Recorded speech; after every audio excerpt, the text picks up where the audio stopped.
کوئی بھی پرانی شرانی چیز جو انہیں مل جاتی ہے وہ نکالتے ہیں اور پھر ان کو اکٹھا کر کر کے بیچ کے رات کی روٹی کھاتے ہیں۔ تو اگر آپ نے کوئی بھی غیر ضروری چیز اس نیت سے ڈال دی اس میں، چلو ان کے کام آ جائے گی، میں اپنا لالچ تو دور کروں، جانے دوں، چھوڑو اس کو، بہت رکھ لی اپنے پاس، تو اس چھوٹی سی نیکی کو بھی حقیر نہ سمجھے۔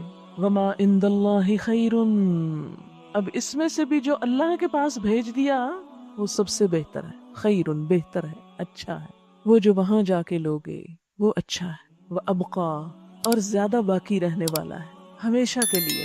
اگر دنیا میں بھی آپ کے پاس سب سے اچھی چیزیں ہیں تو بھی ان کو بقا نہیں، کوئی ٹوٹ جاتی ہے، کوئی پرانی ہو جاتی ہے، کوئی میلی ہو جاتی ہے، کوئی گم ہو جاتی ہے، لیکن جو اللہ کے پاس ہے نہ اس کو ٹوٹنا ہے، نہ پرانا ہونا ہے، نہ گم ہونا ہے، ابقا، ایور لاسٹنگ، ہمیشہ رہنے کے لیے ہے۔ یعنی کسی کو آج ان نعمتوں کا مل جانا اس بات کی ضمانت نہیں کہ کل بھی ملے گا، یا جس کو آج ملا ہے وہ کل کا بھی حق رکھتا ہے، نہیں، آج پانے والے کل محروم بھی ہو سکتے ہیں۔ ہاں، ان نعمتوں کی حفاظت اور ان کو باقی رکھنے کا گر کیا ہے، طریقہ کیا ہے، ان کو ہمیشہ کے لیے کیسے بچایا جائے، کیسے پریزرو کیا جائے، کس طرح ان سے فائدہ اٹھایا جائے، اس کے لیے آج ان نعمتوں کے ساتھ کچھ صفات اور کچھ کوالٹیز اپنے اندر پیدا کرنے کی ضرورت ہے۔ ان میں سب سے پہلی چیز جو یاد رکھنے کی ہے وہ کیا کہ للذین آمنوا، یہ سب ان لوگوں کے لیے ہے جو ایمان والے ہیں۔ نمبر 2، وعلی ربہم یتوکلون، وہ اپنے رب پر بھروسہ رکھتے ہیں۔ توکل کرنا اور نہ کرنا دو مختلف طرح کی نفسیات ہیں، دو مختلف رویے ہیں۔ توکل کرنے والے، اپنے رب پہ بھروسہ کرنے والے اور طرح جیتے ہیں، اور مایوس شخصیتیں اور طرح جیتی ہیں۔ نا امیدی اور مایوسی انسان کو ایک مختلف راہ پر لے جاتی ہے۔ وما عند اللہ خیر وابقا للذین آمنوا وعلی ربہم یتوکلون، اللہ پہ بھروسہ کرنے والوں کو ہی زیادہ ملا کرتا ہے، وہی باقی رہنے والی نعمتیں حاصل کر سکتے ہیں۔ ایمان کا تو مطلب ہی ہے مان جانا، یقین کر لینا، اور یہ جنم دیتا ہے کس کو؟ اعتماد اور بھروسے کو۔ جو شخص اپنے رب پر ایمان رکھتا ہے وہ ایک ایسا مضبوط سہارا تھام لیتا ہے جس کو کبھی بھی ختم نہیں ہونا، کبھی بھی نہیں ٹوٹنا۔ اللہ تعالیٰ فرماتے ہیں فَمَن يَكْفُرْ بِالطَّاغُوتِ وَيُؤْمِن بِاللَّهِ فَقَدِ اسْتَمْسَكَ بِالْعُرْوَةِ الْوُثْقَى لَا انفصام لَهَا، جو کوئی طاغوت کا انکار کرتا ہے اور اللہ پر ایمان لے آتا ہے وہ ایک ایسا مضبوط کڑا تھام لیتا ہے، یعنی اللہ کے سوا باقی ساری قوتوں کو نگیٹ کرتا ہے اور اول و آخر اللہ ہی پر بھروسہ رکھتا ہے، اسی پر یقین کرتا ہے، اسی پر توکل کرتا ہے جیسا توکل کرنے کا حق ہے، تو پھر وہ ایک ایسا مضبوط کڑا تھامتا ہے لا انفصام لہا، جو کبھی بھی نہیں ٹوٹ سکتا۔ ایسا انسان کبھی بھی مایوسی کے کھڈ میں نہیں گر سکتا، کبھی بھی ہلاکت میں نہیں جا سکتا۔ واللہ سمیع علیم، وہ ہر موقع پر اپنے رب کو پکارتا ہے جو سننے والا ہے، جاننے والا ہے۔ ان کا دوست اللہ ہے، اللہ ولی الذین آمنوا، ایسے لوگوں کو اپنے رب کی دوستی نصیب ہوتی ہے، اس کی معرفت نصیب ہوتی ہے۔ یخرجہم من الظلمات الی النور، پھر انہیں اپنے رب کی رحمت سے روشنی نصیب ہوتی ہے، نور نصیب ہوتا ہے، اور یہ نور اسی کو نصیب ہو سکتا ہے جو حقیقی معنوں میں ایمان رکھتا ہو اور اپنے رب پر بھروسہ کرتا ہو۔ وہ پھر مایوسیوں کے اندھیرے میں نہیں رہتا، اللہ تعالیٰ اس کو مایوسیوں کے اندھیرے میں نہیں چھوڑتا۔ یعنی ایمان میں آنا بذات خود ایک نور کا پانا ہے، اور پھر جب ایک روشن راستہ اس کو نظر آ جاتا ہے تو وہ اس کے اوپر چل پڑتا ہے۔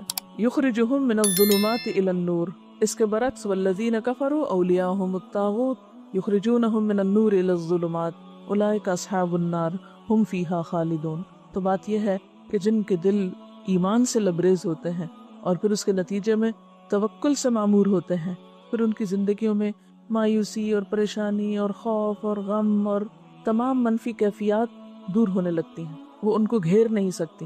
یعنی غم کا زندگی میں آنا ایک فطری سی چیز ہے، خوف کا زندگی میں آنا، غم اور خوف کو محسوس کرنا ایک بالکل فطری بات ہے، لیکن غم اور خوف کے شکنجے میں جکڑا جانا اور ان کو اپنے سر پہ مسلط کر لینا، یہ بالکل ایک دوسری کیفیت کا نام ہے۔ جو لوگ حقیقی معنوں میں ایمان رکھتے ہیں اور اپنے رب پر توکل کرتے ہیں اور اپنے رب کو رب مانتے ہیں، وہ غمگین تو ہو سکتے ہیں لیکن غم کو اپنے اوپر مسلط نہیں ہونے دیتے، کسی بھی قسم کی منفی کیفیت کا اس طرح شکار نہیں ہوتے کہ اس سے ان کی صلاحیتوں کو زنگ لگنے لگے، یا ان کے اوقات برباد ہونے لگے، یا ان کی صلاحیتیں ختم ہونے لگے، یا پھر وہ اپنی زندگی میں کوئی تعمیری اور پروڈکٹیو کام نہ کر سکیں، یہ نہیں ہو سکتا۔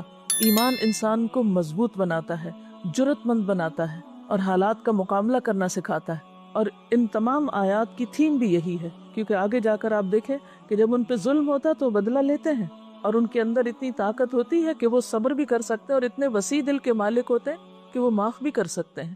لہٰذا وما عند اللہ خیر وابقى للذین آمنوا وعلی ربهم یتوکلون، آخرت کا گھر توکل کرنے والوں کے لیے، کیونکہ جو شخص اللہ پہ توکل کرتا ہے وہ ایک مثبت سوچ کا مالک ہوتا ہے، اور جو شخص مثبت سوچ کا مالک ہوتا ہے اس کی زندگی تعمیری، مفید اور خیر اور بھلائی کے کاموں سے بھری بھی ہوتی، وہ ہر دم ہر لمحہ آگے کی طرف جا رہا ہوتا ہے، وہ اوپر کو جا رہا ہوتا ہے، وہ بلندی کی طرف جا رہا ہوتا ہے۔ جیسے ایک روایت میں آتا ہے کہ جس شخص کے 2 دن ایک جیسے گزرے وہ دھوکے میں رہا، یعنی اس نے نقصان اٹھایا۔ ایمان تو ہمیں ہر دم آگے بڑھنے کی تدبیریں بتاتا ہے، اور یہ آگے بڑھنا اسی کے نصیب میں ہو سکتا ہے جس کی سوچ تعمیری ہو، مثبت ہو، اور جس کے اندر ہر خوف اور غم کو نمٹنے کے لیے توکل کا ایک میزان ہو، یا توکل اور یقین ہو اس کے اندر۔ اور پھر کچھ اور صفات، والذین یجتنبون کبائر الاثم، ایسے لوگ جن کے اندر اتنی ایمانی جرت ہوتی اور جن کے اندر توکل ہوتا ہے، پھر وہ بڑے بڑے گناہوں سے بچ جاتے ہیں۔ مثلاً بڑے گناہوں میں اکبر الکبائر کیا ہے؟ جھوٹ۔ مثلاً معاملات کی بات اب کر رہی، جھوٹ سے کون بچ سکتا ہے؟ جس کے اندر ایمان ہوگا، جس کے اندر ایک جرت ہوگی، جو لوگوں سے نہیں ڈرتا ہوگا، جو جتنا لوگوں سے ڈرتا ہے اتنا زیادہ جھوٹ بولتا ہے، جو اپنے رب پہ بھروسہ کرنے کی بجائے لوگوں پہ بھروسہ کرتا ہے، لوگوں کو اپنا رب مانتا ہے، لوگوں سے مفادات حاصل کرنا چاہتا ہے، تو پھر وہ ان کی نظر میں اچھا بننے کے لیے طرح طرح کے جھوٹ بولتا ہے، یہ غلط رویے اختیار کرتا ہے۔ لیکن جو شخص اپنے رب کے سامنے سچا ہوتا ہے اور اپنے رب کے سامنے ایماندار ہوتا ہے، پھر اس کو کمزور سہاروں کی ضرورت نہیں ہوتی، پھر وہ ہر طرح کی برائی سے بچنے کی ہمت پاتا ہے اپنے اندر۔ جیسے ایک حدیث میں آتا ہے نا کہ ان الصدق یہدی الی البر وان البر یہدی الی الجنہ، کہ سچائی نیکی کی طرف لے جاتی ہے اور نیکی جنت کی طرف لے جاتی ہے۔ وان الرجل لیصدق حتی یکتب عند اللہ صدیقا، اور ایک انسان سچ بولتا رہتا ہے یہاں تک کہ اللہ کے ہاں صدیق لکھ لیا جاتا ہے۔ وان الکذب یہدی الی الفجور وان الفجور یہدی الی النار، اور جھوٹ برائی کی طرف لے جاتا ہے اور برائی جہنم کی طرف لے جاتی ہے۔ وَإِنَّ الرَّجُلَ لَيَكْذِبُ حَتَّى يُكْتَبَ عِندَ اللَّهِ كَذَّابًا، اور ایک شخص جھوٹ بولتا رہتا ہے یہاں تک کہ اللہ کے ہاں جھوٹوں میں لکھ لیا جاتا ہے۔ وَالَّذِينَ يَجْتَنِبُونَ كَبَائِرَ الْإِثْمِ، اور وہ لوگ جو اجتناب کرتے ہیں بڑے بڑے گناہوں سے، کبیرہ گناہوں سے، وَالْفَوَاحِشَ، اور بے حیائیوں سے، وَإِذَا مَا غَضِبُوا هُمْ يَغْفِرُونَ، اور جب غضبناک ہوتے ہیں تو معاف کر دیتے ہیں۔ اب یہ آخرت کی باقی رہنے والی چیزوں کے مالکوں کی صفات بتائی جا رہی ہیں۔ نمبر 1 توکل کرتے ہیں، نمبر 2 بڑے گناہوں سے بچتے ہیں، احتیاط برتتے ہیں، اجتناب کرتے ہیں۔ والفواحش، فاحشہ کہتے ہیں کھلی برائی کو، صریح برائی، فواحش سے اجتناب کرتے ہیں، یعنی گناہ اور بے حیائی کے کاموں سے پرہیز کرتے ہیں۔ وَإِذَا مَا غَضِبُوا، اور جب وہ غضبناک ہوتے ہیں، ہم یغفرون، تو وہ معاف کر دیتے ہیں، جیسے پیچھے پڑھ چکے ہیں، وَالْكَاظِمِينَ الْغَيْظَ وَالْعَافِينَ عَنِ النَّاسِ، لوگوں سے درگزر کرنا ان کے مزاج اور طبیعت کا حصہ ہے۔ جنت والوں کے مزاج میں ہے یہ بات کہ وہ لوگوں کے قصوروں سے درگزر کر جاتے ہیں، ان کے مزاج میں انتقام اور بدلہ نہیں۔ آپ صلی اللہ علیہ وسلم کے بارے میں آتا ہے کہ آپ نے اپنی ذات کے لیے کبھی بدلہ نہیں لیا۔ ہاں، اگر اللہ کی حدوں میں سے کسی حد کو توڑا جاتا تو وہ آپ کے لیے ناقابل برداشت تھا، یہ بخاری کی روایت ہے۔ اللہ کی حدود کا سب سے زیادہ لحاظ رکھتے تھے، اس پہ آپ نے حد بھی جاری کی، سزا بھی دی، کوڑے بھی مروائے، رجم بھی کروایا، ہاتھ بھی کٹوائے، کیونکہ وہ اللہ کی حد توڑی گئی تھی۔ تو والذین یجتنبون کبائر، وہ خود بخود کبائر سے نکلنا شروع ہو جاتے ہیں، یعنی سچے ایمان اور توکل کے بغیر کبائر سے بچنا بھی ممکن نہیں ہوتا۔ پھر کبائر میں غیبت کرنا، دوسروں کی پیٹھ پیچھے ان کی برائیاں کرنا، پھر کبائر میں زنا، شراب، چوری، دھوکہ، امانت میں خیانت، یہ ساری کبیح صفات اسی شخص کے اندر ہو سکتی ہیں جس کے اندر ایمان نہ ہو اور جس کا رب پر بھروسہ نہ ہو۔ جب اس کے دل سے لوگوں کا خوف نکلتا ہے تو پھر وہ صحیح رستے پر آ جاتا ہے۔ اور پھر خاص طور پر کبیرہ گناہوں میں والفواحش، فواحش سے بچتا ہے۔ فواحش کا لفظ فحش سے نکلا، کھلی برائی، اور خصوصاً بے حیائی کے کام۔ بے حیائی کے کاموں میں کیا چیزیں آتی؟ ایک تو یہ جھوٹ، دھوکہ، یہ سب بے حیائی کے کام ہیں، لیکن اس کے علاوہ دیکھیے گناہ کی تعریف کیا کی گئی کہ جس پر تم خوف کھاؤ کہ لوگوں کو پتہ نہ چل جائے، یعنی جس کے بارے میں تمہیں ڈر ہو کہ ہائے میرا پول نہ کھل جائے، جو کام تم لوگوں کے سامنے نہیں کر سکتے۔ اور اس سے بڑی برائی کیا ہے کہ تم ڈھٹائی سے برے کام کرو۔ یعنی عام گناہ کیا ہے؟ کبیرہ گناہوں میں بہت سے گناہ آتے ہیں جو کھلے کیے جائیں یا چھپے کیے جائیں، لیکن فواحش وہ ہیں جو کھلے عام کیے جائیں۔ یعنی پھر یہ کبیرہ گناہوں سے بھی ان کی شدت بڑھ جاتی ہے، یعنی انتہائی ڈھٹائی سے کیے جانے والے غلط کام جس میں انسان کی حیا نہیں رہتی۔ حدیث میں آتا نا اذا لم تستحی فاصنع ما شئت، جب تم میں حیا نہیں تو جو چاہے کرو۔ تو ایسا شخص پھر ڈٹ کے برائی کرتا ہے، کہتا ہے جو کرنا ہے کر لو، میں تو یہی کروں گا۔ یعنی اس کو نہ بندوں کی حیا ہے نہ اللہ کی حیا ہے، لہٰذا ایسے کام فواحش میں آتے ہیں۔ اسم کیا ہے؟ الاثم ما حاک فی نفسک، گناہ وہ ہے جو تمہارے دل میں کھٹکے اور تمہیں ڈر لگے کہ لوگوں کو پتہ نہ چل جائے، اس کو اسم کہتے ہیں۔ اور اسم کے بعد پھر فواحش آتے ہیں کہ وہ ڈر بھی نکل جائے، وہ جھجک بھی ختم ہو جائے اور کھلے عام انسان غلط کام کرنا شروع کر دے۔ تو جنت میں جانے والے ان دونوں طرح کے گناہوں سے بچتے ہیں، اسم سے بھی بچتے ہیں، فحش سے بھی بچتے ہیں۔ وَإِذَا مَا غَضِبُوا هُمْ يَغْفِرُونَ، اور اپنے جذبات پر خوب قابو رکھتے ہیں۔ یعنی جب کسی کے خلاف غصہ بھی آ جائے تو محض غصے کا اظہار کر کے اپنے جذبات کی تسکین نہیں کرتے، معاف کرنا بھی جانتے ہیں۔ غصہ دلانے والی چیزوں پر معاف کر سکتے ہیں۔ اور کیا صفات ہوتی ہیں ان کے اندر؟ وَالَّذِينَ اسْتَجَابُوا لِرَبِّهِمْ، اور وہ لوگ جو اپنے رب کا ہر حکم مانتے ہیں، لبیک کہتے ہیں۔ استجابت کیا ہوتی ہے کہ رب کے کسی بھی حکم کے بارے میں ان کے اندر کوئی کمپلیکس نہیں ہوتا، اطاعت کے راستے میں کوئی چیز رکاوٹ نہیں ہوتی، رب کی پکار پر فوراً لبیک کہتے ہیں۔ رب کی بات سنتے ہی کیا کرتے؟ سمعنا وأطعنا، ہم نے سنا اور ہم مان لیتے ہیں۔ کوئی حکم سنا، جی اللہ تعالیٰ ہم ایسا ہی کریں گے، یہ نہیں کرتے یہ کیوں ہے، یہ کیسے ہے، حجت بازی، بحث مباحثہ نہیں۔ سمعنا وأطعنا، کسی بھی بات کے لیے اتنا ہی کافی ہے کہ وہ اللہ کا حکم ہے، اس کی کوئی ریزن سمجھ میں آتی ہے یا نہیں، بس اتنی ریزن ہی بہت ہے کہ وہ اللہ کا حکم ہے۔ والذین استجابوا لربہم واقاموا الصلاۃ، اور نماز قائم کرتے ہیں۔ نماز کا قائم کرنا جنت میں لے جانے والے کاموں میں سے ہے۔ اور پھر اجتماعی معاملات میں وامرہم شورى بینہم، تنہا فیصلے نہیں کرتے بلکہ مشورے سے کام کرتے ہیں۔ تنہا فیصلے وہ شخص کرتا ہے جو اپنے آپ کو بڑی چیز سمجھتا، یعنی خود کو بہت عقل مند سمجھتا، لہٰذا اپنی مرضی پر، اپنے اون پر، اپنے خیال کے مطابق چیزوں کو جیسے بہتر پائے ویسے ہی فیصلہ کر لی، ویسے ہی کر گزرے۔ لیکن ایمان والوں کی صفت یہ نہیں ہوتی، اور اس چیز کو اپنے خلاف نہیں سمجھتے۔ بعض لوگ مشورہ کرنے کو اپنی عقل یا اپنی شان کے خلاف سمجھتے ہیں کہ ہم کیوں کسی سے مشورہ کریں، کیا ہم میں عقل نہیں، ہم سمجھدار نہیں، ہم اپنی آزادی کو خود استعمال کریں، ہم جیسے جی چاہیں کام کریں۔ نہیں، آپ اپنی ذاتی زندگی کے بارے میں تو آزاد ہیں۔ مثلاً آپ نمکین پسند کرتے ہیں یا میٹھا، آپ کا جو جی چاہے کھائیں، اس میں آپ کو کسی سے مشورہ کرنے کی ضرورت نہیں، اللہ یہ کہ آپ بیمار ہو جائے تو پھر آپ کو ضرور پوچھنا پڑے گا ڈاکٹر سے کہ مجھے کیا کھانا چاہیے اور کیا نہیں، پھر وہ آپ سے فیس بھی لے گا مشورے کی اور آپ پر پابندیاں بھی لگائے گا۔ لیکن اجتماعی معاملات کسی ایک شخص کی مرضی سے نہیں چلا کرتے، چاہے وہ گھر کی اجتماعیت ہو، چاہے وہ کسی ادارے کی اجتماعیت ہو، اس میں باہم مشورہ بے حد ضروری ہے، اور مشورہ پھر کامیابی کا راستہ کھولتا ہے۔ اور مشورہ کیا ہے؟ دراصل کسی بھی کام کے بہتر پہلو کو اختیار کرنے کے لیے بہتر رائے کا انتخاب، اور دوسرے سب کو ساتھ ملا کر چلنا، یعنی ٹیم ورک کی جان یا روح ہوتا ہے، باہمی اعتماد کو ظاہر کرتا ہے۔ وَأَمْرُهُمْ شُورَى بَيْنَهُمْ، اور ان کے آپس کے معاملات مشورے سے طے ہوتے ہیں۔ یہ جنت کے وارثوں کی ایک اہم خوبی ہے۔ شورا کا لفظ ذکرا اور بشرا کی طرح باب مفاعلہ سے اسم مصدر ہے، یعنی اہل ایمان ہر اہم کام باہمی مشاورت سے کرتے ہیں، اپنی ہی رائے کو حرف آخر نہیں سمجھتے۔ خود نبی صلی اللہ علیہ وسلم کو بھی اللہ تعالیٰ نے حکم دیا کہ مسلمانوں سے مشورہ کیجیے۔ آل عمران 159 میں آتا ہے وَشَاوِرْهُمْ فِي الْأَمْرِ، چنانچہ آپ صلی اللہ علیہ وسلم جنگی معاملات اور دیگر اہم کاموں میں مشاورت کیا کرتے تھے۔ اس کا فائدہ کیا ہوتا ہے؟ اس سے ان لوگوں کی حوصلہ افزائی ہوتی ہے جن سے مشورہ کیا جاتا ہے، اور دوسرا فائدہ کیا ہوتا ہے کہ کسی کام کے اہم حصے نمایاں ہو جاتے ہیں، کیونکہ ہر شخص اپنے اپنے اینگل سے دیکھ رہا ہے۔ مثلاً اگر ہم نے اس کمرے کا حدود اربع بیان کرنا ہو تو اگر صرف میں ایکسپلین کرتی رہوں گی تو بات پوری نہیں کر سکوں گی۔ کیوں؟ اس لیے کہ میں صرف اپنے سامنے والی چیز کو دیکھ رہی ہوں، اگر میں آپ کو بھی شریک کر لوں گی تو آپ ان چیزوں کو دیکھ رہے ہیں جو میرے پیچھے ہیں، جو مجھے نظر نہیں آ رہی. اس طرح ایک مکمل پکچر بن جائے گی. ٹھیک ہے نا؟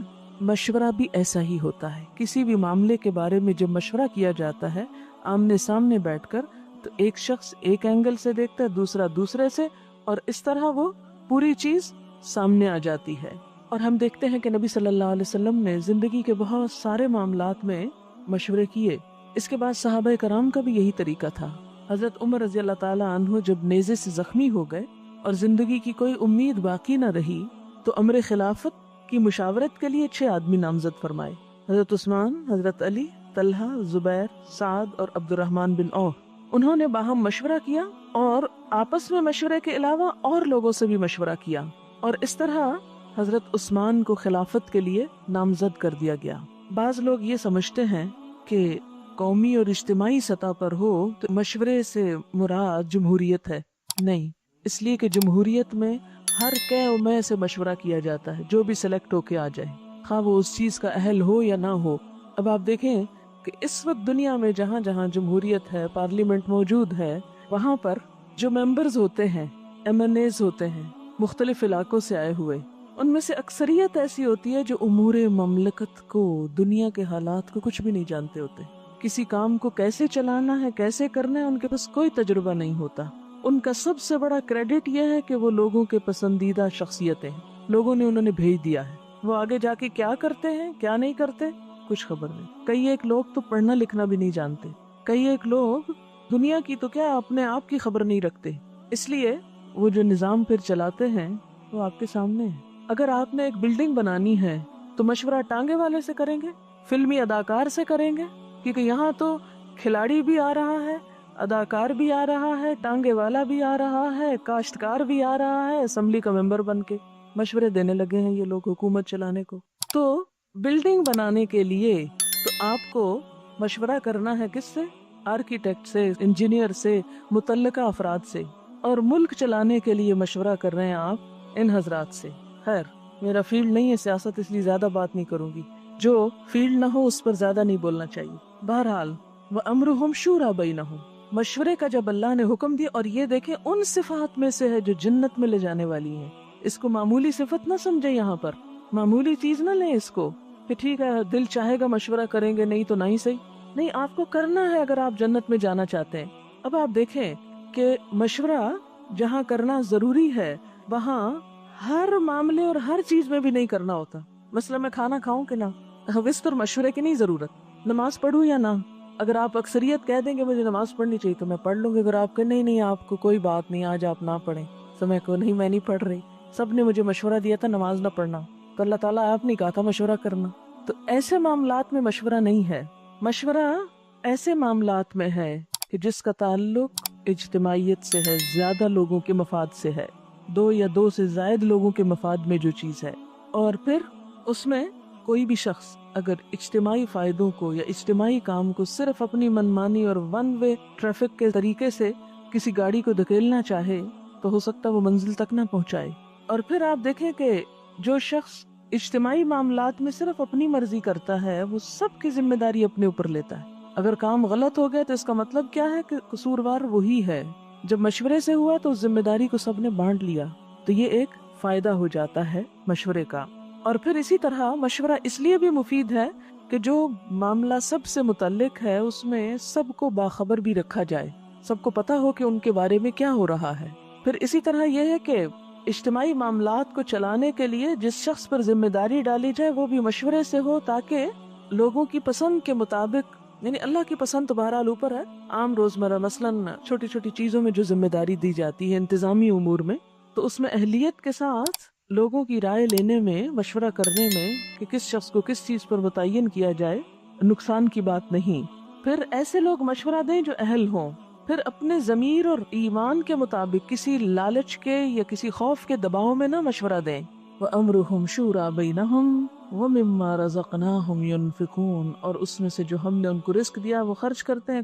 رزق خرچ کرنا کچھ تو اس میں فرائض کی ادائیگی میں سے ہے جیسے زکوٰۃ وغیرہ، کچھ صدقات ہیں جو انسان اپنے دل کی خوشی سے کرتا ہے، اور اس میں لَن تَنَالُوا الْبِرَّ حَتَّى تُنْفِقُوا مِمَّا تُحِبُّونَ، اپنی پسندیدہ ترین چیزوں میں سے خرچ کرنا، اور پھر خاص طور پر اپنی غلطیوں کے کفارے کے لیے، گناہوں کے ازالے کے لیے، مصیبتوں کو ٹالنے کے لیے، کیونکہ ہر گناہ مصیبت کا سبب ہوتا ہے۔ تو جب ان کو احساس ہوتا ہے کہ انہوں نے کوئی بھی کام غلط کیا ہے تو اس موقع پر بھی وہ صدقہ کرتے ہیں۔ یعنی صدقہ مومن کی عادات میں سے ہونا چاہیے، یعنی ہر روز کچھ نہ کچھ صدقہ کرنا چاہیے۔ اگر مال میں سے کچھ بھی نہیں پاتے، حالانکہ ایسا نہیں ہے کہ کچھ بھی نہیں پاتے، اگر آپ کے پاس 2 لقمے ہیں کھانے کو تو آپ ایک یا آدھا کسی اور کو بھی دے سکتے ہیں، جیسے نبی صلی اللہ علیہ وسلم فرمایا کہ آگ سے بچنے کی فکر کرو، خواہ کھجور کا آدھا ٹکڑا ہی کیوں نہ ہو۔ پوری کھجور نہیں خرچ کر سکتے تو آدھی سے۔ اب ہم میں سے کتنے ہی لوگ ہیں جو مثلاً کلو بھر 2 کلو بھر کھجوریں خرید کے اپنے گھر رکھ سکتے ہیں، اور جب گھر سے نکلیں تو اپنی جیب میں تھوڑی سی لے چلیں، رستے میں جو بھی نظر آئے اس کو آفر کرتے چلے جائیں۔ آسان طریقہ ہے صدقہ کرنے کا، لیکن عموماً ہم اس طرف توجہ نہیں کرتے کہ ہر روز صدقہ کرنا چاہیے، یہ چھوٹی سے چھوٹی چیز بھی صدقہ کی جا سکتی، کیونکہ ہم کوتاہیاں روز کرتے ہیں، ہم غلطیاں روز کرتے ہیں، لہٰذا ہمیں روزانہ صدقہ کرنے کی ضرورت۔ تو وَمِمَّا رَزَقْنَاهُمْ يُنْفِقُونَ، جو رزق ہم نے ان کو دیا اس کو اکٹھا کر کے نہیں رکھتے رہتے، صرف اپنی ذات کے لیے نہیں کرتے، اس میں سے وہ نکالتے رہتے، یہ ان کی عادت ثانیہ ہوتی، مسلسل وہ اس کے بارے میں سوچتے رہتے ہیں، کیونکہ بہت سے ڈپریشن، بہت سے دل کے بوجھ اور بہت سے غم کا علاج صدقہ ہے۔ نہ صرف یہ کہ پچھلے بوجھ دھونے اور ہٹانے کا ذریعہ ہے، بلکہ آئندہ کی مصیبتوں اور بلاؤں سے بچنے کا بھی ذریعہ ہے، کہ صدقہ جو ہے بلائیں اس سے آگے نہیں بڑھ سکتی، آپ صدقہ کرتے اور بلا کو وہ پیچھے دھکیل دیتا ہے۔ تو ہم میں سے ہر ایک کے پاس کچھ نہ کچھ ضرور ہوتا ہے جسے ہم دوسروں پر خرچ کر سکتے ہیں، لیکن اگر کچھ بھی نہیں، بالکل ہی مفلوق الحال ہے، تو پھر ایک مسکراہٹ یا ایک اچھی بات یا علم کا شیئر کرنا یا کسی کو رستہ دکھانا یا کسی کی بھلائی کا کوئی بھی کام، اس میں آپ شریک ہو سکتے ہیں۔ والذین اذا اصابہم البغی ہم ینتصرون، اور وہ لوگ جب ان کو کوئی زیادتی پہنچتی ہے تو وہ بدلہ لے لیتے ہیں۔ ابھی پیچھے تو معاف کرنے کی بات تھی، یہاں بدلہ لینے کی بات ہے۔ ہاں، اسلام نے انصاف کے دائرے میں رہتے ہوئے بدلہ لینے سے روکا نہیں، بدلہ لینے سے وہ عاجز نہیں ہوتے، اگرچہ معاف کر دینا پسندیدہ ہے، جیسے نبی صلی اللہ علیہ وسلم نے فتح مکہ کے موقع پر اپنے خون کے پیاسے مجرموں کے لیے عام معافی کا اعلان کر دیا تھا۔ حدیبیہ میں ان 180 لوگوں کو معاف کر دیا گیا جنہوں نے آپ کے خلاف ایک سازش تیار کی تھی۔ لبید بن عاصم یہودی جس نے آپ پر جادو کیا تھا، اس سے آپ نے کوئی بدلہ نہیں لیا۔ وہ یہودی عورت جس نے کھانے میں زہر ملایا تھا، اس کو بھی معاف کر دیا، حالانکہ اس کی تکلیف آپ آخر دم تک محسوس کر رہے تھے۔ ذات کے لیے نہیں لیتے تھے، اللہ کی حدود کے لیے لیتے تھے، لیکن ذات کے لیے بھی لینے کی اجازت ہے۔ اسلام ایسا دین نہیں کہ جو انسان کو مسکین بنا دے، راہب یا بھکشو بنا دے۔ شرافت کیا ہے کہ غالب ہوں تو مغلوب کا قصور معاف کر دیں، قادر ہوں تو درگزر کریں، اپنے سے چھوٹے انسان سے خطا ہو جائے تو چشم پوشی کریں، اور اگر کوئی بڑی طاقت ان کو دبانے کی کوشش کرے تو ڈٹ کے کھڑے ہو جائیں اور بدلہ لیں، اس کے ہاتھ روکیں۔ پھر یہ ہے کہ بدلہ لینے کے بھی 2 طریقے ہوتے ہیں، ایک یہ کہ غصے کو غصے کی شکل میں ظاہر کیا جائے، اور ایک احسن طریقے سے اس کا بدلہ لیا جائے۔ غصہ آنا، تلخی پیدا ہونا بالکل ایک نیچرل بات ہے، کوئی شخص اس سے بچا ہوا نہیں، ہر شخص کے اندر اللہ نے پتا رکھا ہے، وہ زہر کی پوٹلی، وہ اپنا کام کرتی ہے، لیکن اظہار کا طریقہ دوہرا ہو سکتا ہے۔ ایک یہ کہ غصے کو غصے کی شکل میں ظاہر کیا جائے، دوسرا یہ کہ غصے کو برداشت کی شکل میں ظاہر کیا جائے۔ اب اس کا مطلب کیا ہے کہ غصے کو جب ہم آپے سے باہر ہو کے ظاہر کرتے ہیں تو اس سے کام خراب ہوتے ہیں۔ مثلا آپ شدید غصے میں بول رہے ہیں، کسی کو کیا سمجھ آئے گی؟ چیخ چلا کے رو کے بول رہے ہیں، اگلے کے پلے ہی نہیں کوئی بات پڑے گی۔ اور ایک یہ ہے کہ غصہ ہے، آپ ظاہر کر رہے ہیں لیکن ایک فرم انداز میں، جس سے دوسرے کو بات سمجھ میں بھی آ جائے، لیکن ری ایکشنری ہو کر نہیں۔ اس میں عموماً کیا ہوتا ہے؟ نقصان ہو جاتا ہے، کیونکہ جب آپ ری ایکشن ایسا کرتے ہیں تو دوسرے کو اور بھڑکا دیتے ہیں، وہ اگر طاقتور ہے تو آپ پہ اور ظلم کا اندیشہ ہے۔ اب یہ ساری صفات ہیں اہل جنت کی، کہ جو جنت میں جائیں گے ان کے اندر یہ تمام صفات ہونی چاہیے، یہ کرائیٹیریا آپ کو میٹ کرنا ہے۔ مثلاً آپ کسی دوسرے ملک میں جا کر رہنا چاہتے ہیں، امیگریشن چاہتے ہیں، تو اس کے لیے آپ کو ایک سرٹن کرائیٹیریا میٹ کرنا پڑتا ہے، آپ کو کچھ ضروری چیزیں فراہم کرنی پڑتی ہیں۔ تو جنت کی امیگریشن کے لیے بھی، یہاں سے وہاں جانے کے لیے بھی آپ کے اندر ایک مخصوص کردار کا ہونا بے حد ضروری ہے۔ وہاں کے ویزا کے لیے بھی کچھ ضروری شرائط اور ریکوائرمنٹس ہیں، اگر آپ وہ پورا نہیں کرتے تو اندر جانے کے مستحق نہیں۔ اور ان میں سے یہ تمام چیزیں، جن میں سے ایک اہم چیز والذین اذا اصابہم البغی ہم ینتصرون، کہ جب ان کے ساتھ کوئی زیادتی کرتا ہے تو بدلہ لیتے ہیں۔ عام حالات میں ہمیں کیا کہا گیا ہے کہ درگزر کرو، معاف کر دو، لیکن جہاں انسان یہ دیکھے کہ محض معاف کرنے سے دوسرے کی اصلاح نہیں ہو سکتی تو وہاں ایک حد کے اندر رہتے ہوئے وہ بدلہ لے سکتا ہے۔ لیکن کس طرح؟ وَجَزَاءُ سَيِّئَةٍ سَيِّئَةٌ مِثْلُهَا، برائی کا بدلہ اگر برائی سے دینا ہے تو اتنی ہی برائی کی اجازت ہے جتنی تم پر کی گئی، صرف اسی دائرے کے اندر، کیونکہ اگر تم نے ایک کے بدلے میں 2 گنا سزا دی کسی کو تو پھر کیا ہوگا؟ زیادتی ہو جائے گی، وہ مظلوم ہو جائے گا اور تم ظالم ٹھہرو گے۔ لیکن اس کے ساتھ ساتھ پھر مزید کیا سکھا دیا کہ اگرچہ بدلہ لینے کا حق ہے کیونکہ اسلام انصاف کا دین ہے، اس میں عدل ایک بہت اہم صفت ہے، لیکن اس کے باوجود افضل اور پسندیدہ کیا ہے؟ فمن عفا، جو کوئی معاف کر دے، وہ اصلح، اور اصلاح کر لینی تعلقات کی، فاجرہ علی اللہ، تو اس نے اپنا اجر اللہ کے ہاں محفوظ کر دیا، وہاں جا کر اس کو مل جائے گا، ضائع نہیں جائے گا۔ انہ لا یحب الظالمین، وہ ظالموں سے محبت نہیں رکھتا۔ ظالم کون ہے؟ جو برائی کا بدلہ اتنی برائی سے دینے کی بجائے دگنی یا چگنی یا اس سے زیادہ میں دے۔ وَلَمَنِ انتَصَرَ بَعْدَ ظُلْمِهِ فَأُولَئِكَ مَا عَلَيْهِم مِّن سَبِيلٍ، لیکن اگر کوئی معاف نہیں کرنا چاہتا، درگزر نہیں کرنا چاہتا، بدلہ ہی لینا چاہتا ہے، تو بدلہ لینے والے کو برا بھلا نہیں کہا جائے گا۔ یعنی بعض اوقات ایسا ہوتا ہے نا کہ جب کسی کی زیادتی کا جواب دیا جائے یا ظالم کا ہاتھ پکڑا جائے تو عموماً لوگ مظلوم کو چھوڑ کر ظالم کے ساتھ ہو جاتے ہیں کہ نہیں، چھوڑ دینا چاہیے تھا، بدلہ نہیں لینا چاہیے تھا۔ بعض اوقات ایسا ہوتا ہے نا کہ اگر ایک شخص نے اس نے قتل کیا، اب اس کی سزا کیا ہے؟ قتل، قتل کا بدلہ قتل ہے۔ اب اگر کوئی انصاف کی خاطر، بدلے کی خاطر اس شخص کو کیفر کردار تک پہنچاتا ہے اور اس شخص کو پھانسی ہو جاتی ہے یا وٹ ایور جو بھی طریقہ ہے بدلے کا، تو عموماً پھر عامت الناس کا رجحان کیا ہوتا ہے کہ نہیں، اس شخص نے توبہ کر لی تھی، معافی مانگ لی تھی، تو اب اس کو سزا نہیں ملنی چاہیے تھی۔ نہیں، یہ حق اللہ نے کس کو دیا ہے؟ مقتول کے وارثوں کو دیا ہے۔ وہ چاہیں تو معاف کر دے، چاہے تو بدلہ لے، جو بدلہ لے گا اس کو کوئی برا نہیں کہے گا۔ فَأُولَئِكَ مَا عَلَيْهِم مِّن سَبِيلٍ، ایسے لوگوں کو ملامت نہ کی جائے گی۔ بدلہ لینے والے کو آپ برا بھلا نہیں کہہ سکتے، لیکن اس وقت تک جب کہ وہ اتنا ہی لے جتنی اس پر زیادتی ہوئی، آگے نہ بڑھے۔ ہاں آگے بڑھے تو پھر وہ ظالم ہوگا۔ انما السبیل علی الذین یظلمون الناس، ملامت تو ان پر ہے جو لوگوں پہ ظلم ڈھاتے ہیں۔ وَيَبْغُونَ فِي الْأَرْضِ بِغَيْرِ الْحَقِّ، اور زمین میں ناحق زیادتیاں کرتے ہیں۔ اولئک لہم عذاب علیم، ایسے لوگوں کے لیے دردناک عذاب ہے۔ یعنی دنیا میں بھی ان کو سزا دی جا سکتی ہے، اور اگر دنیا میں وہ بچ جائیں، پکڑے نہ جائیں، تو آخرت میں وہ اللہ کی سزا سے بچ نہیں سکتے۔ اولئک لہم عذاب علیم، وہاں وہ دردناک سزا پائیں گے۔ اور خلاصہ کیا ہے اس سارے معاملے کا؟ وَلَمَن صَبَرَ، ابتدائے گفتگو میں ایمان کی بات تھی، توکل کی بات تھی، اور انتہائی گفتگو میں صبر۔ وَلَمَن صَبَرَ وَغَفَرَ، اور جو کوئی صبر کرے اور معاف کر دے، دوسروں سے درگزر کرے، تو إِنَّ ذَلِكَ لَمِنْ عَزْمِ الْأُمُورِ، یہ بڑی ہمت کے کاموں میں سے ہے۔ اور یہ ہمت کس کے اندر آتی ہے؟ جس کے اندر ایمان کی پختگی ہو، کردار کی پختگی ہو، اخلاق کی بلندی ہو، جو اپنے رب پر بھروسہ کرنا جانتے ہوں۔ یہاں ایک بات یاد رکھیے کہ غصے پر قابو پانے کی بات تو ہے ہی، لیکن جو چیز کہی جا رہی ہے وہ یہ کہ غصے کے باوجود معاف کر سکتے ہیں۔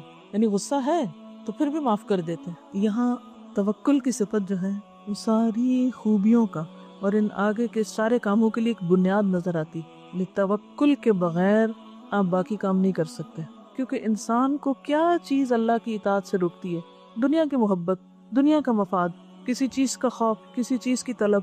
تو جب آپ کے اندر توکل آ جاتا ہے تو پھر آپ دنیا سے بے نیاز ہونے لگتے ہیں۔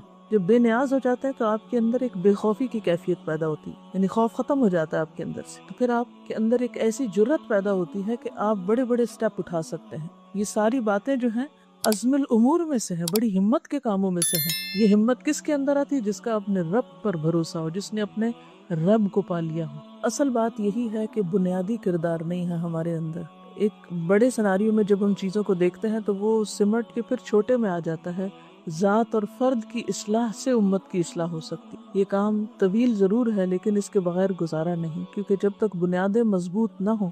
آپ دیکھیے کہ جیسے شورا ہی کی بات آپ نے کی، ہم سب اپنی اپنی زندگیوں میں غور کریں، ہمارے گھریلو معاملات کتنے فیصد باہم مشورے سے طے ہوتے ہیں؟ ہمارا کلچر کیا بتاتا ہے؟ جب مثلاً عموماً گھروں میں کوئی بڑا ایشو آتا ہے، کوئی شادی بیاہ کا معاملہ ہے یا کوئی پراپرٹی کی لین دین ہے یا کچھ بیچنا ہے ایون، تو کیا بعض اوقات صرف چند افراد اپنے مفادات کو سامنے رکھ کے فیصلہ نہیں کر لیتے؟ کیا وہ ان متعلقہ افراد کو شریک مشورہ کرتے ہیں کہ جو اس معاملے سے متعلق ہوتے ہیں یا ہوا بھی نہیں لگنے دیتے؟ اسی طرح اداروں میں آپ دیکھ لیجئے، لوکل سطح کی گورنمنٹ کے اداروں میں دیکھ لیجئے، پھر ایک حکومت کے اندر دیکھ لیجئے، پھر اس سے آگے بڑھ کر جو امت مسلمہ مختلف حکومتیں ہیں ان کا آپس میں ایک دوسرے پر اعتماد اور آپس میں ایک دوسرے کے ساتھ کیا تعلق ہے، تو جب تک ہمارے اندر یہ بنیادی اخلاق نہیں پایا جاتا اس وقت تک اللہ کی مدد آ نہیں سکتی، اور اس کی ابتدا ہم میں سے ہر ایک کو اپنی ذات سے کرنا ہے اور پھر اس کا شعور عام کرنا ہے اور دوسروں کے اندر بھی بیدار کرنا ہے۔ آپ دیکھیے کہ ایمان کے فوراً بعد توکل کا جو ذکر ہوا ہے، یہ تمام چیزوں کے اندر آپ کو نظر آئے گا۔ مثلاً بڑے گناہوں سے بچنے کے لیے بھی توکل چاہیے۔ آپ جھوٹ بول کر، دھوکہ دے کر بہت کچھ نفع کما سکتے ہیں اپنی تجارت میں، لیکن آپ اپنے اصولوں پہ قائم رہتے ہیں، آپ دھوکہ اور فریب سے بچتے ہیں، کیا چیز آپ کو بچائے گی؟ توکل کہ نہیں، جس رب نے رزق دینا ہے وہ دے گا، جھوٹ اور فریب کے ذریعے میں اپنی آمدنی نہیں بڑھا سکتا۔ اسی طرح باقی گناہوں سے بچنا، فواحش سے بچنا، پھر اسی طرح یہ جتنی بھی اگلی صفات ہیں، حتیٰ کہ نماز کے اندر بھی آپ دیکھیے، بعض اوقات ہم نماز کیوں مختصر کر دیتے ہیں، یہ کیوں جلدی پڑھتے ہیں کہ ہمیں کوئی اور فائدہ یاد آ رہا ہوتا ہے کہ وہ فلاں کام ہمارا چھٹ جائے گا، فلاں کام رہ جائے گا، تو میں جلدی سے فلاں نفع کو حاصل کر لوں۔ ہمارے اندر ٹھہراؤ آ ہی نہیں سکتا، حکمت اور وزڈم آ ہی نہیں سکتی جب تک کہ توکل کی صفت ہمارے اندر نہیں۔ اور توکل کیا ہے کہ جب تک اللہ نہ چاہے کوئی فائدہ نہیں پہنچا سکتا، اور جب تک وہ نہ چاہے کوئی نقصان نہیں دے سکتا۔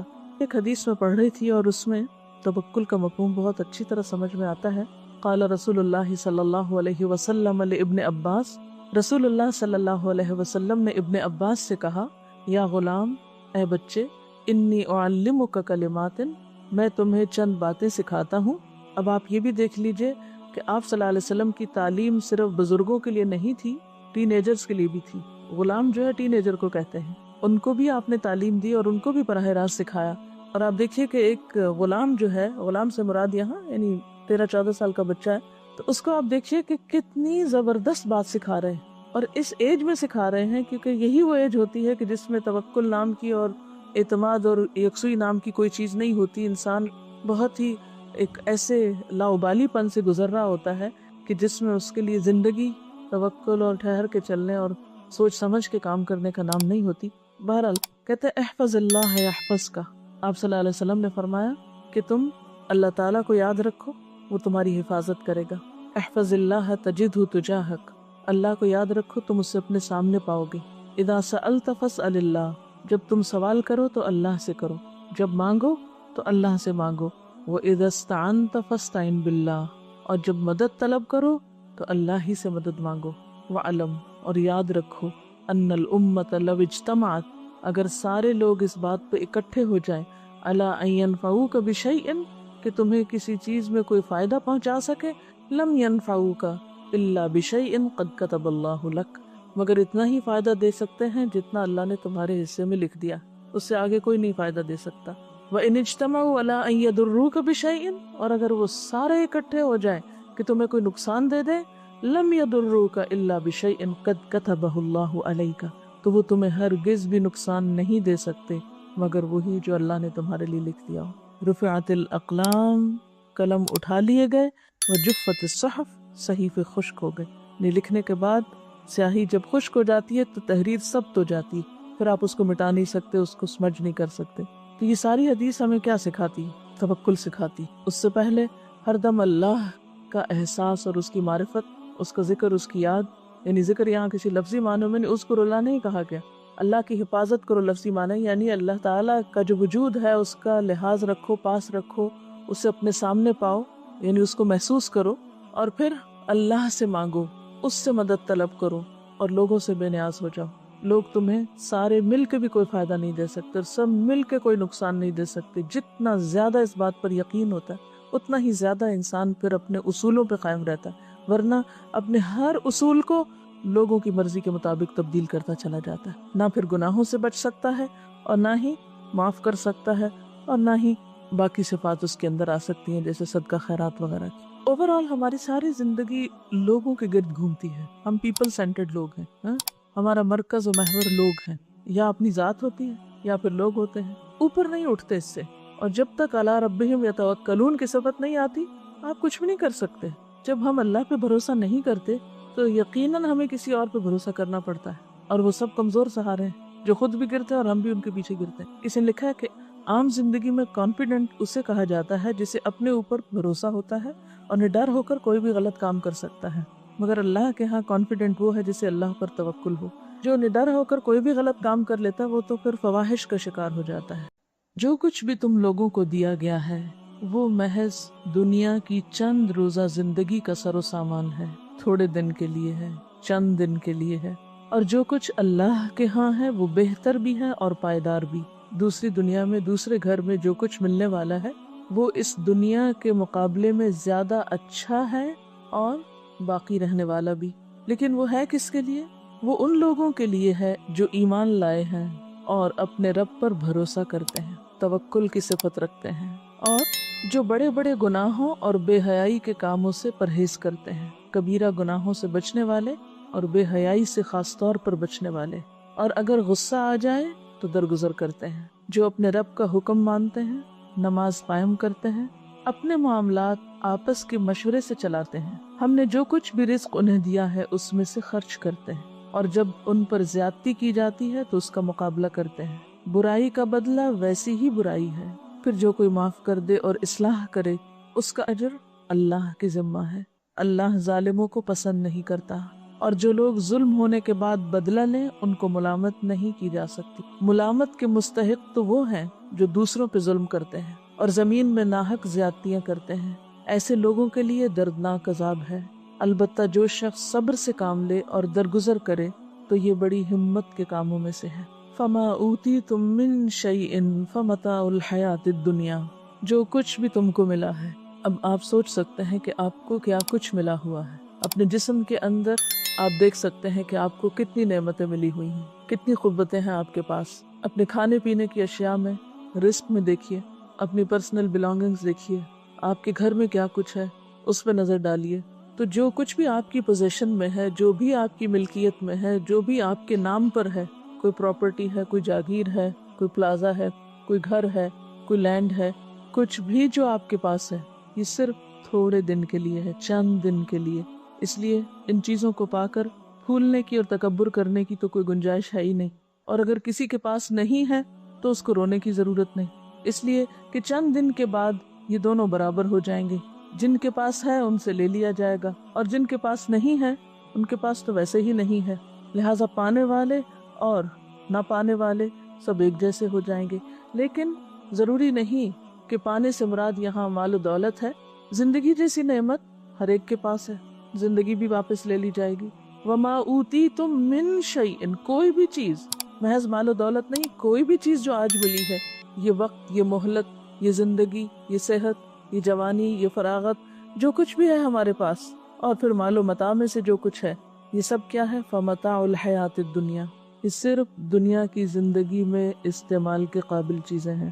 کوئی شخص جس کے پاس قارون کا خزانہ ہی کیوں نہ ہو، اس میں سے استعمال بس اتنا ہی کر سکتا ہے جو اس کی ضرورت ہے. جیسے حدیث میں آتا نا، انسان کہتا ہے میرا مال میرا مال، حالانکہ اس کا مال اصل میں کیا ہے؟ جو اس نے کھا لیا، ختم کر دیا، پہن لیا، پرانا کر دیا، یعنی استعمال کر دیا تو ختم ہو گیا، یا پھر آگے بھیج دیا آخرت کے لیے. باقی سب کچھ تو دوسروں کے لیے ہے. صدقہ خیرات کر ہی بس وہ شخص سکتا ہے جو رب پہ بھروسہ کرتا، جو رب کی بجائے مال پر بھروسہ کرتا ہو. وہ کبھی توکل نہیں کر سکتا اللہ پہ، وہ کبھی اللہ کی راہ میں دے ہی نہیں سکتا. دے گا بھی تو کیسے دے گا؟ کیونکہ اس کو ڈر ہوگا کہ یہ چلا گیا تو میں کہاں سے کھاؤں گا، یہ دے دیا تو میں کہاں سے پہنوں گا، یہ کسی کا ہو گیا تو میرا کیا بنے گا. آپ اپنی زندگی پر بھی نظر دوڑائیں. جب بھی کوئی چیز صدقہ کرنے کو دل چاہے تو سب سے پہلا خیال کیا ہوتا ہے؟ تو میرا کیا ہوگا، میں کیا کروں گا، یہ چیز اگر میں فلاں کو دوں تو میرا کیا ہوگا. اور پھر آپ 100 ضروریات ڈھونڈ لیتے ہیں. کبھی آپ نے سٹور کی صفائی کی گھر میں، کسی دراز کی؟ پہلے آپ تنگ آتے ہیں چیزوں سے اور آپ سوچتے ہیں میں نے ان سب کو نکال دینا ہے. پھر آپ دراز صاف کرتے ہیں، چیزیں نکالتے ہیں، چھانتے پٹکتے، پھر آپ دوبارہ رکھنے لگتے ہیں. پھر آپ کہتے ہیں یہ اس کام آئے گی، یہ حصہ آئے گی، یہ حصہ آئے گی. اسے ایز اے کوڑ کباڑ دوبارہ سارے کا سارا ایز اٹ از سیٹ ہو کے دوبارہ دراز میں آ جائے گا، سٹور میں آ جائے گا. سمٹ جاتا نا. جب بکھرا ہوتا ہے تو انسان تنگ آتا ہے، کیا بلا ہے. اور جب سمٹ جاتا ہے تو انسان کہتا ہے اب کام آ جائے گا، اور پھر سال کے بعد صفائی کرتے ہیں تو وہ کسی کام نہیں آتا، اور ویسے کا تیسا ہی ہوتا ہے۔ یاد رکھیں اگر کوئی چیز بن میں بھی ڈالنی پڑے نا تو اس نیت سے ڈالا کریں جو ذرا غیر ضروری ہو، کہ کئی اللہ کی مخلوق بیچاری غریب بن کھول کھول کے چیزیں ضرورت کی نکالتی، یہ ان کے کام آ جائے گی، کوئی بات نہیں۔ آپ کو پتہ ہے کئی لوگ بوتلیں اس میں سے نکالتے ہیں، کینز نکالتے ہیں، کاغذ نکالتے ہیں، کوئی بھی پرانی شرانی چیز جو انہیں مل جاتی ہے وہ نکالتے ہیں، اور پھر ان کو اکٹھا کر کر کے بیچ کے رات کی روٹی کھاتے ہیں۔ تو اگر آپ نے کوئی بھی غیر ضروری چیز اس نیت سے ڈال دی اس میں، چلو ان کے کام آ جائے گی، میں اپنا لالچ تو دور کروں، جانے دوں، چھوڑو اس کو، بہت رکھ لی اپنے پاس، تو اس چھوٹی سی نیکی کو بھی حقیر نہ سمجھے۔ وما عند اللہ خیر، اب اس میں سے بھی جو اللہ کے پاس بھیج دیا وہ سب سے بہتر ہے، خیر بہتر ہے، اچھا ہے، وہ جو وہاں جا کے لوگے وہ اچھا ہے، وہ ابقا اور زیادہ باقی رہنے والا ہے، ہمیشہ کے لیے۔ اگر دنیا میں بھی آپ کے پاس سب سے اچھی چیزیں ہیں تو بھی ان کو بقا نہیں، کوئی ٹوٹ جاتی ہے، کوئی پرانی ہو جاتی ہے، کوئی میلی ہو جاتی ہے، کوئی گم ہو جاتی ہے، لیکن جو اللہ کے پاس ہے نہ اس کو ٹوٹنا ہے، نہ پرانا ہونا ہے، نہ گم ہونا ہے، ابقا ایور لاسٹنگ، ہمیشہ رہنے کے لیے ہے۔ یعنی کسی کو آج ان نعمتوں کا مل جانا اس بات کی ضمانت نہیں کہ کل بھی ملے گا، یا جس کو آج ملا ہے وہ کل کا بھی حق رکھتا ہے، نہیں، آج پانے والے کل محروم بھی ہو سکتے ہیں۔ ہاں، ان نعمتوں کی حفاظت اور ان کو باقی رکھنے کا گر کیا ہے، طریقہ کیا ہے، ان کو ہمیشہ کے لیے کیسے بچایا جائے، کیسے پریزرو کیا جائے، کس طرح ان سے فائدہ اٹھایا جائے، اس کے لیے آج ان نعمتوں کے ساتھ کچھ صفات اور کچھ کوالٹیز اپنے اندر پیدا کرنے کی ضرورت ہے۔ ان میں سب سے پہلی چیز جو یاد رکھنے کی ہے وہ کیا کہ للذین آمنوا، یہ سب ان لوگوں کے لیے ہے جو ایمان والے ہیں۔ نمبر 2، وعلی ربہم یتوکلون، وہ اپنے رب پر بھروسہ رکھتے ہیں۔ توکل کرنا اور نہ کرنا دو مختلف طرح کی نفسیات ہیں، دو مختلف رویے ہیں۔ توکل کرنے والے، اپنے رب پہ بھروسہ کرنے والے اور طرح جیتے ہیں، اور مایوس شخصیتیں اور طرح جیتی ہیں۔ نا امیدی اور مایوسی انسان کو ایک مختلف راہ پر لے جاتی ہے۔ وما عند اللہ خیر وابقا للذین آمنوا وعلی ربہم یتوکلون، اللہ پہ بھروسہ کرنے والوں کو ہی زیادہ ملا کرتا ہے، وہی باقی رہنے والی نعمتیں حاصل کر سکتے ہیں۔ ایمان کا تو مطلب ہی ہے مان جانا، یقین کر لینا، اور یہ جنم دیتا ہے کس کو؟ اعتماد اور بھروسے کو۔ جو شخص اپنے رب پر ایمان رکھتا ہے وہ ایک ایسا مضبوط سہارا تھام لیتا ہے جس کو کبھی بھی ختم نہیں ہونا، کبھی بھی نہیں ٹوٹنا۔ اللہ تعالیٰ فرماتے ہیں فَمَن يَكْفُرْ بِالطَّاغُوتِ وَيُؤْمِن بِاللَّهِ فَقَدِ اسْتَمْسَكَ بِالْعُرْوَةِ الْوُثْقَىٰ لَا انفصام لَهَا، جو کوئی طاغوت کا انکار کرتا ہے اور اللہ پر ایمان لے آتا ہے وہ ایک ایسا مضبوط کڑا تھام لیتا ہے، یعنی اللہ کے سوا باقی ساری قوتوں کو نگیٹ کرتا ہے اور اول و آخر اللہ ہی پر بھروسہ رکھتا ہے، اسی پر یقین کرتا ہے، اسی پر توکل کرتا ہے جیسا توکل کرنے کا حق ہے، تو پھر وہ ایک ایسا مضبوط کڑا تھامتا ہے لن انفصام لہا، جو کبھی بھی نہیں ٹوٹ سکتا۔ ایسا انسان کبھی بھی مایوسی کے کھڈ میں نہیں گر سکتا، کبھی بھی ہلاکت میں نہیں جا سکتا۔ واللہ سمیع علیم، وہ ہر موقع پر اپنے رب کو پکارتا ہے جو سننے والا ہے، جاننے والا ہے۔ ان کا دوست اللہ ہے، اللہ ولی الذین آمنوا، ایسے لوگوں کو اپنے رب کی دوستی نصیب ہوتی ہے، اس کی معرفت نصیب ہوتی ہے۔ یخرجہم من الظلمات الی النور، پھر انہیں اپنے رب کی رحمت سے روشنی نصیب ہوتی ہے، نور نصیب ہوتا ہے، اور یہ نور اسی کو نصیب ہو سکتا ہے جو حقیقی معنوں میں ایمان رکھتا ہو اور اپنے رب پر بھروسہ کرتا ہو۔ وہ پھر مایوسیوں کے اندھیرے میں نہیں رہتا، اللہ تعالیٰ اس کو مایوسیوں کے اندھیرے میں نہیں چھوڑتا۔ یعنی ایمان میں آنا بذات خود ایک نور کا پانا ہے، اور پھر جب ایک روشن راستہ اس کو نظر آ جاتا ہے تو وہ اس کے اوپر چل پڑتا ہے۔ یخرجہم من الظلمات الی النور، اس کے برعکس والذین کفروا اولیاءہم الطاغوت یخرجونہم من النور الی الظلمات اولئک اصحاب النار ہم فیہا خالدون۔ تو بات یہ ہے کہ جن کے دل ایمان سے لبریز ہوتے ہیں اور پھر اس کے نتیجے میں توکل سے معمور ہوتے ہیں، پھر ان کی زندگیوں میں مایوسی اور پریشانی اور خوف اور غم اور تمام منفی کیفیات دور ہونے لگتی ہیں، وہ ان کو گھیر نہیں سکتی۔ یعنی غم کا زندگی میں آنا ایک فطری سی چیز ہے، خوف کا زندگی میں آنا، غم اور خوف کو محسوس کرنا ایک بالکل فطری بات ہے، لیکن غم اور خوف کے شکنجے میں جکڑا جانا اور ان کو اپنے سر پہ مسلط کر لینا، یہ بالکل ایک دوسری کیفیت کا نام ہے۔ جو لوگ حقیقی معنوں میں ایمان رکھتے ہیں اور اپنے رب پر توکل کرتے ہیں اور اپنے رب کو رب مانتے ہیں، وہ غمگین تو ہو سکتے ہیں لیکن غم کو اپنے اوپر مسلط نہیں ہونے دیتے، کسی بھی قسم کی منفی کیفیت کا اس طرح شکار نہیں ہوتے کہ اس سے ان کی صلاحیتوں کو زنگ لگنے لگے، یا ان کے اوقات برباد ہونے لگے، یا ان کی صلاحیتیں ختم ہونے لگے، یا پھر وہ اپنی زندگی میں کوئی تعمیری اور پروڈکٹیو کام نہ کر سکیں۔ یہ نہیں ہو سکتا۔ ایمان انسان کو مضبوط بناتا ہے، جرأت مند بناتا ہے اور حالات کا مقابلہ کرنا سکھاتا ہے۔ اور ان تمام آیات کی تھیم بھی یہی ہے، کیونکہ آگے جا کر آپ دیکھیں کہ جب ان پہ ظلم ہوتا تو بدلہ لیتے ہیں، اور ان کے اندر اتنی طاقت ہوتی ہے کہ وہ صبر بھی کر سکتے ہیں، اور اتنے وسیع دل کے مالک ہوتے ہیں کہ وہ معاف بھی کر سکتے ہیں۔ لہٰذا وَمَا عِندَ اللَّهِ خَيْرٌ وَأَبْقَى لِلَّذِينَ آمَنُوا وَعَلَى رَبِّهِمْ يَتَوَكَّلُونَ۔ آخرت کا گھر توکل کرنے والوں کے لیے، کیونکہ جو شخص اللہ پہ توکل کرتا ہے وہ ایک مثبت سوچ کا مالک ہوتا ہے۔ جو شخص مثبت سوچ کا مالک ہوتا ہے اس کی زندگی تعمیری، مفید اور خیر اور بھلائی کے کاموں سے بھری بھی ہوتی۔ وہ ہر دم، ہر لمحہ آگے کی طرف جا رہا ہوتا ہے، وہ اوپر کو جا رہا ہوتا ہے، وہ بلندی کی طرف جا رہا ہوتا ہے۔ جیسے ایک روایت میں آتا ہے کہ جس شخص کے 2 دن ایک جیسے گزرے وہ دھوکے میں رہا، یعنی اس نے نقصان اٹھایا۔ ایمان تو ہمیں ہر دم آگے بڑھنے کی تدبیریں بتاتا ہے، اور یہ آگے بڑھنا اسی کے نصیب میں ہو سکتا ہے جس کی سوچ تعمیری ہو، مثبت ہو، اور جس کے اندر ہر خوف اور غم کو نمٹنے کے لیے توکل کا ایک میزان ہو، یا توکل اور یقین ہو اس کے اندر۔ اور پھر کچھ اور صفات، والذین یجتنبون کبائر الاثم، ایسے لوگ جن کے اندر اتنی ایمانی جرت ہوتی اور جن کے اندر توکل ہوتا ہے، پھر وہ بڑے بڑے گناہوں سے بچ جاتے ہیں۔ مثلاً بڑے گناہوں میں اکبر الکبائر کیا ہے؟ جھوٹ۔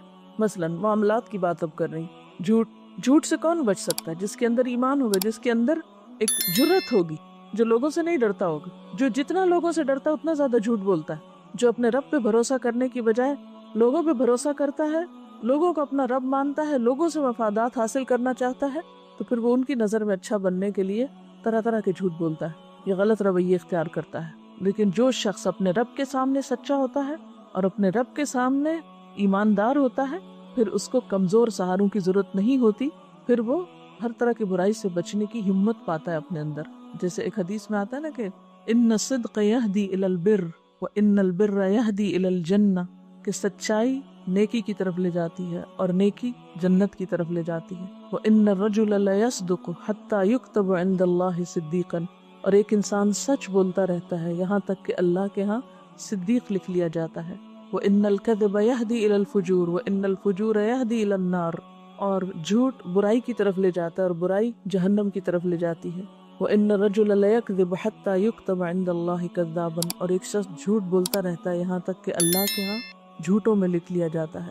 وَالَّذِينَ يَجْتَنِبُونَ كَبَائِرَ الْإِثْمِ، اور وہ لوگ جو اجتناب کرتے ہیں بڑے بڑے گناہوں سے، کبیرہ گناہوں سے، وَالْفَوَاحِشَ، اور بے حیائیوں سے، وَإِذَا مَا غَضِبُوا هُمْ يَغْفِرُونَ، اور جب غضبناک ہوتے ہیں تو معاف کر دیتے ہیں۔ اب یہ آخرت کی باقی رہنے والی چیزوں کے مالکوں کی صفات بتائی جا رہی ہیں۔ نمبر 1 توکل کرتے ہیں، نمبر 2 بڑے گناہوں سے بچتے ہیں، احتیاط برتتے ہیں، اجتناب کرتے ہیں۔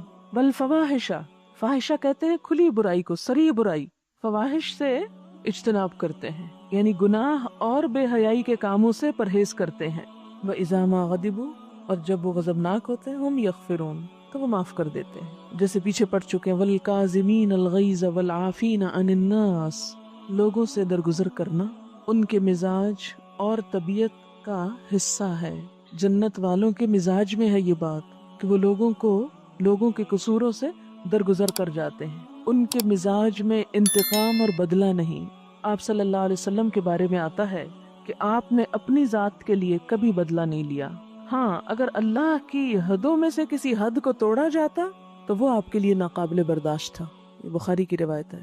اللہ کی حدود کا سب سے زیادہ لحاظ رکھتے تھے، اس پہ آپ نے حد بھی جاری کی، سزا بھی دی، کوڑے بھی مروائے، رجم بھی کروایا، ہاتھ بھی کٹوائے، کیونکہ وہ اللہ کی حد توڑی گئی تھی۔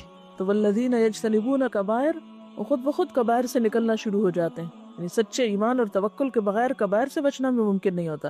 پھر کبائر میں غیبت کرنا، دوسروں کی پیٹھ پیچھے ان کی برائیاں کرنا، پھر کبائر میں زنا، شراب، چوری، دھوکہ، امانت میں خیانت، یہ ساری